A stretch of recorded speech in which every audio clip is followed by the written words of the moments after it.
राजस्थान के सियासी रण में नया टर्न आ गया है। कांग्रेस के बाद भाजपा ने भी अपने विधायकों की बाड़ेबंदी शुरू की। करीब 20 विधायकों को गुजरात भेजा गया। बताया जा रहा है कि बाकी विधायकों की बाड़ेबंदी जयपुर में करने की तैयारी है। माना जा रहा है कि 12 अगस्त से बाड़ेबंदी शुरू होगी। 11 अगस्त को बसपा विधायकों के कांग्रेस में शामिल होने को लेकर हाईकोर्ट का फैसला आएगा। ऐसे में भाजपा भी अलर्ट मोड पर है। बीजेपी विधायकों की गुजरात में बाड़ेबंदी को लेकर पूनिया ने कहा कि कांग्रेस नेता और प्रशासनिक अधिकारियों ने हमारे नेताओं पर मानसिक दबाव डालना शुरू किया था, इसलिए हमें सतर्कता रखनी जरूरी है। बीकानेर के नोखा से भाजपा विधायक बिहारी लाल बिश्नोई ने मीडिया से बातचीत में कहा, बाड़ेबंदी की उनके पास कोई सूचना नहीं। उन्होंने कहा कि पार्टी का जो भी निर्णय होगा मान्य होगा। बीजेपी विधायकों की बाड़ेबंदी को लेकर चल रही खबरों को अजमेर के ब्यावर से विधायक शंकर सिंह रावत ने सिरे से खारिज किया। शंकर सिंह रावत ने कहा कि कुछ विधायक गुजरात घूमने गए हैं और भाजपा के सभी विधायक पार्टी के प्रति वफादार हैं। बीजेपी विधायक रामलाल शर्मा ने प्रदेश सरकार पर गंभीर आरोप लगाए। रामलाल शर्मा ने कहा कि सरकार के इशारे पर कांग्रेस विधायक गुंडागर्दी कर रहे हैं, इसीलिए उन्होंने प्रदेश में राष्ट्रपति शासन लगाने की मांग की। जैसलमेर गए कांग्रेस प्रदेशाध्यक्ष गोविंद सिंह डोटासरा ने बीजेपी पर जमकर निशाना साधा और कहा, बीजेपी की बाड़ेबंदी ने साबित किया कि साजिश हुई थी। बसपा से कांग्रेस में आए विधायक राजेंद्र गुड़ा से न्यूज 18 से खास बातचीत की। इस दौरान उन्होंने बीजेपी पर निशाना साधते हुए कहा, बीजेपी के ऐसे नेता अब वसुंधरा राजे को अलग थलग करने का षड्यंत्र कर रहे हैं। कांग्रेस के सह प्रभारी सचिव विवेक बंसल ने न्यूज 18 से बातचीत में बीजेपी पर निशाना साधा। उन्होंने कहा कि लोकतांत्रिक तरीके से चुनी हुई सरकार को अस्थिर करने का प्रयास कर रही बीजेपी का मकसद कामयाब नहीं होगा। बीएसपी के 6 विधायकों को कांग्रेस में मर्जर से संबंधित याचिका को हाईकोर्ट से ट्रांसफर करने के लिए सुप्रीम कोर्ट में याचिका पाला बदलने वाले बीएसपी विधायकों ने डाली है।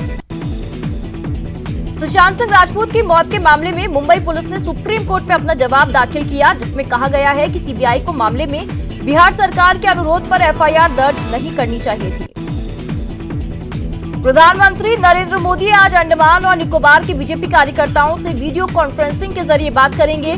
बीजेपी अध्यक्ष जेपी नड्डा भी मौजूद रहेंगे। प्रधानमंत्री नरेंद्र मोदी ने शनिवार को दिल्ली में राष्ट्रीय स्वच्छता केंद्र का उद्घाटन किया।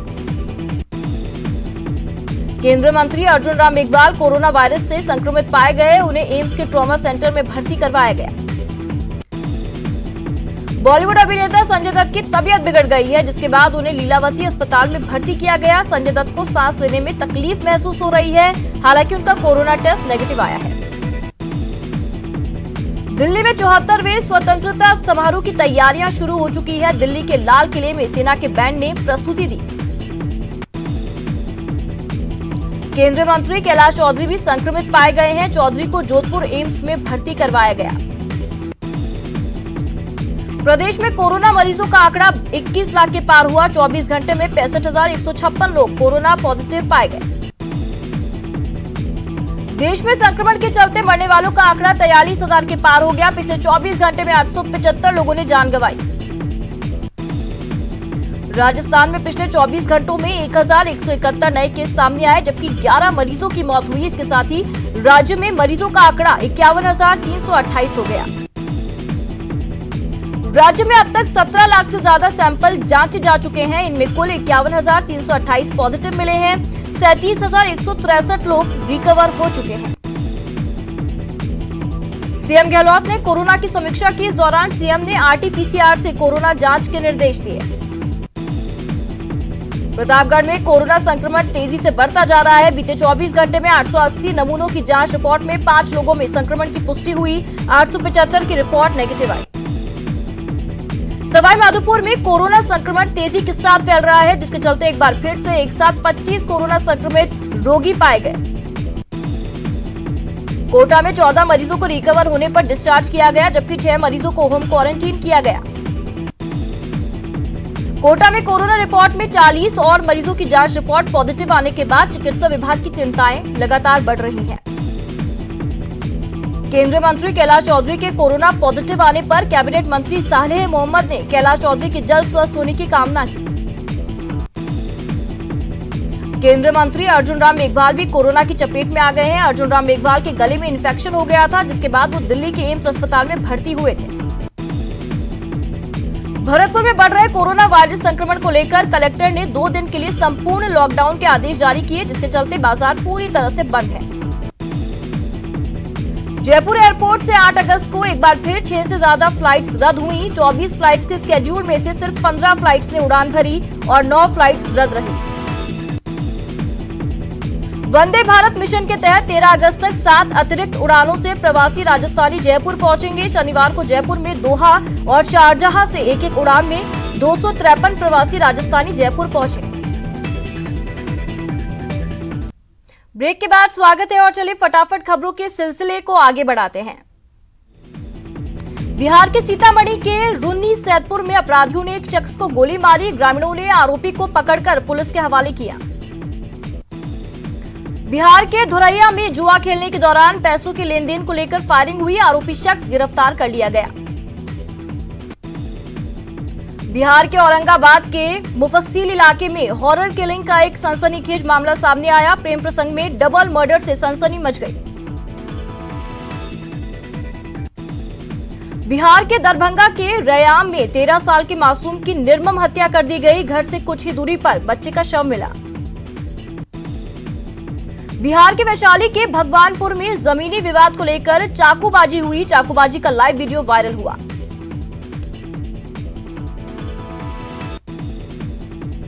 झारखंड के रामगढ़ के पतरातू डैम से जलापूर्ति होने वाला पाइपलाइन क्षतिग्रस्त हो गया। सीसीएल कॉलोनियों में पेयजल सप्लाई बंद पड़ी है। झारखंड विधानसभा के नए भवन की छत गिरने को लेकर राजनीति गरमाई। मंत्री हाजी हुसैन अंसारी ने जांच की मांग की। झारखंड के जमशेदपुर में होमगार्ड के जवानों ने डीसी कार्यालय के पास प्रदर्शन किया। अचानक हटाने और वेतन नहीं देने का आरोप भी लगाया। झारखंड के हजारीबाग नगर निगम के आउटसोर्सिंग कंपनी के 240 कर्मी हड़ताल पर। पिछले 2 महीने से बकाया वेतन नहीं मिला।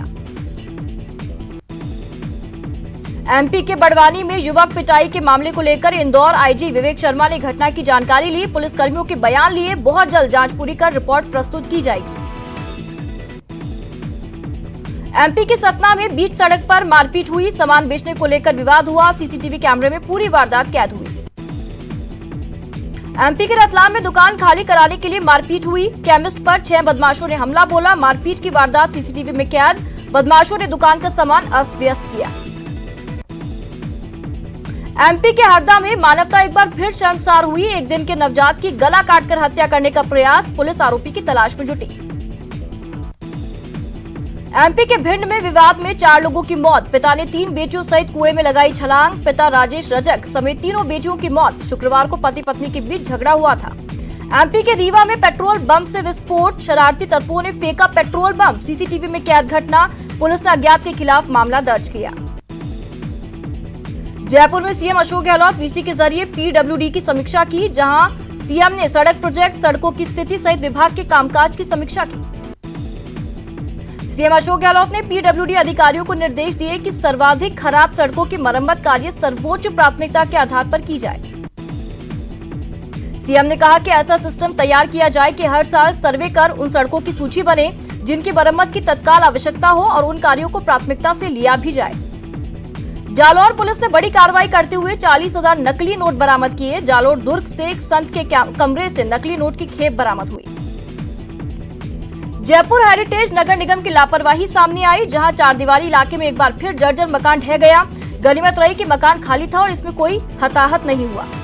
उदयपुर के खाकड़ गांव में चोरी के आरोप में 3 बालकों के कपड़े उतारकर बाजार में घुमाने का मामला सामने आया। वीडियो वायरल होने के बाद पुलिस ने मामला दर्ज कर जांच शुरू की। सीकर के रामगढ़ शेखावाटी के खोटिया गांव के पास 2 ट्रकों के आमने सामने की टक्कर के बाद ट्रक में भीषण आग लग गई। ट्रक में आग लगने से 2 लोग गंभीर रूप से झुलसे। अलवर के जटियाना गांव में एक युवक ने कीटनाशक पदार्थ पी लिया, जिसको परिजनों ने अचेत अवस्था में सामान्य अस्पताल में भर्ती करवाया, जहां उसके इलाज के दौरान मौत हो गई। सीकर के लोसल कस्बे के जलदाय विभाग परिसर में पानी सप्लाई के लिए बनी पानी की टंकी पर एक शराबी युवक चढ़ गया। पुलिस प्रशासन मौके पर पहुंचा और बचाव टीम ने उसे नीचे उतारा। नागौर में मानवता को शर्मसार करने वाली वारदात सामने आई। 60 साल के एक दरिंदे ने पहले नाबालिग से रेप किया और फिर उसकी हत्या कर दी। चूरू के किशनपुरा में मामूली विवाद में एक शख्स ने 2 बच्चों और उनके माता पिता पर जानलेवा हमला किया। हमले में गंभीर रूप से घायल पति पत्नी को चूरू के राजकीय अस्पताल में भर्ती करवाया गया। जालौर में चल रहे बजरी के अवैध कारोबार पर पुलिस ने शिकंजा कसते हुए अकबरी नगर में बजरी से भरे 2 ट्रैक्टर ट्रॉली जब्त कर खनिज विभाग को सौंप दिए हैं। धौलपुर के झोर गांव में पुलिस, वन विभाग, ट्रांसपोर्ट विभाग और खनिज विभाग ने संयुक्त कार्रवाई करते हुए अवैध चंबल बजरी के स्टाफ को नष्ट किया। कार्रवाई से बजरी माफियाओं में हड़कंप मच गया। जयपुर ग्रामीण पुलिस ने 1 करोड़ रुपए की अवैध शराब जब्त की। ग्रामीण एसपी शंकर दत्त शर्मा ने बताया कि मनोहरपुर में नाकेबंदी के दौरान हरियाणा में बनी शराब के 1057 कार्टन जब्त किए गए। करौली नगर परिषद के सभापति राजाराम गुर्जर ने सपोटरा विधायक और पूर्व मंत्री रमेश मीणा पर भू माफिया को संरक्षण देकर जमीन पर कब्जा कराने का आरोप लगाया। भीलवाड़ा में राजकीय कॉलेज के बाहर एनएसयूआई के छात्रों ने अपनी 3 सूत्री मांगों को लेकर प्रदर्शन किया। उन्होंने मानव संसाधन विकास मंत्री के जिला प्रचारी को ज्ञापन सौंपा। नागौर में छात्र संगठन एनएसयूआई से जुड़े हुए छात्रों ने कॉलेज में सत्याग्रह किया। छात्रों ने एनएसयूआई के जिलाध्यक्ष के नेतृत्व में सत्याग्रह करते हुए छात्रों के हितों में 3 सूत्री मांगों को लेकर आवाज उठाई। धौलपुर में कर्फ्यू ग्रस्त इलाकों का निरीक्षण करने एसडीएम ने पहुंचे और पुलिस प्रशासन की लचर व्यवस्था देखने पर खुद मोर्चा संभाला। कर्फ्यू ग्रस्त इलाकों में कम पुलिसकर्मी पाए जाने पर उच्च अधिकारियों से वार्ता भी की। उर्दू तालीम और मदरसा को तवज्जो नहीं मिलने से नाराज उर्दू शिक्षक और मदरसा पैरा टीचर्स जैसलमेर जाकर उस होटल का घेराव करेंगे जहां मंत्री और कांग्रेस विधायक ठहरे हुए हैं। करौली में 5 अगस्त से बिल्डिंग कार्य को बहिष्कार कर रहे तकनीकी कर्मचारियों ने 6 सूत्री मांगों को लेकर अधीक्षण अभियंता को ज्ञापन सौंपा। कोटा में केंद्र सरकार की नई शिक्षा नीति के खिलाफ एनएसयूआई ने प्रदेश भर में धरना प्रदर्शन किया। एनएसयूआई कार्यकर्ताओं ने कोटा यूनिवर्सिटी केंद्र सरकार के खिलाफ धरना प्रदर्शन किया। सवाईमाधोपुर के गंगापुर सिटी कस्बे के खेड़ापति मोहल्ले में पिछले कई समय से लगातार पेयजल समस्या से लोग परेशान हैं। ऐसे में महिलाओं ने अतिरिक्त जिला कलेक्टर कार्यालय के समक्ष जमकर प्रदर्शन किया। भरतपुर में निर्माण कार्यों में लगे श्रमिकों का श्रम विभाग की ओर से पंजीयन कराया जा रहा है। अगले 5 सितंबर तक मजदूरी कार्य में लगे मजदूरों का पंजीयन किया जाएगा। जैसलमेर में अज्ञात वाहन ने बाइक को टक्कर मार दी और इस हादसे में बाइक सवार युवक और बुजुर्ग महिला गंभीर रूप से घायल हो गए हैं। यह हादसा कृषि मंडी के सामने हुआ। तस्वीरें भी आप देख सकते हैं। मौके पर लोगों की भीड़ जुट गई। जैसलमेर में अज्ञात वाहन ने एक बाइक को टक्कर मार दी। इस हादसे में बाइक सवार युवक और बुजुर्ग महिला गंभीर रूप से घायल हैं। यह हादसा कृषि मंडी के सामने हुआ।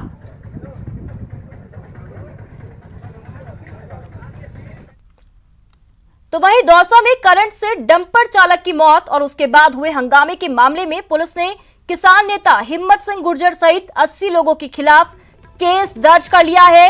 पुलिस ने कोरोना महामारी के दौरान भीड़ जमा करने और जानबूझकर संक्रमण फैलाने का केस दर्ज किया है। बता दें कि कल नारायण मीणा नामक व्यक्ति की करंट से मौत हो गई थी।